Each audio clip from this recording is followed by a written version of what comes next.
And China also has very close ties with Australia, and the country's healthcare industry is one part of the economy that's helping boost relations between the countries. CCTV'S Greg Navarro has more.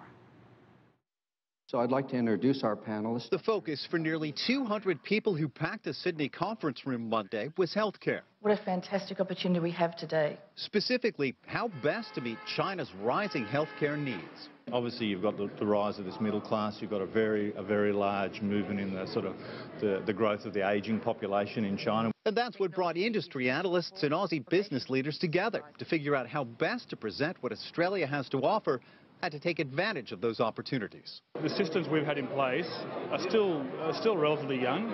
If you think about the Australian history, the healthcare system in Australia has developed largely over the last 40 years, which means it's been able to sort of adapt a lot more modern procedures and so on, and policies that are very dynamic and I think attractive not only in China but globally. Vitamin and supplement maker Blackmores is one Australian company already making huge advances into the Chinese market.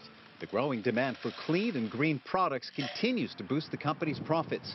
Experts predict Australia's aged care sector is also poised to expand to meet the growing demands of China's aging population. We have people who can design aged care facilities. We've got people who've got the technology to run them. We've got the capacity to train staff. And analysts believe the demand for Australia's healthcare sector will help replace some of the void in the country's economy left by the end of the resources boom.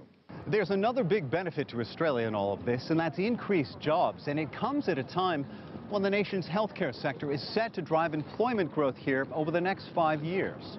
The message here also addressed one of the biggest challenges for Australian companies, not to bank on China's huge healthcare potential, but to focus on what each business can achieve and the best way to do that. Greg Navarro, CCTV, Sydney.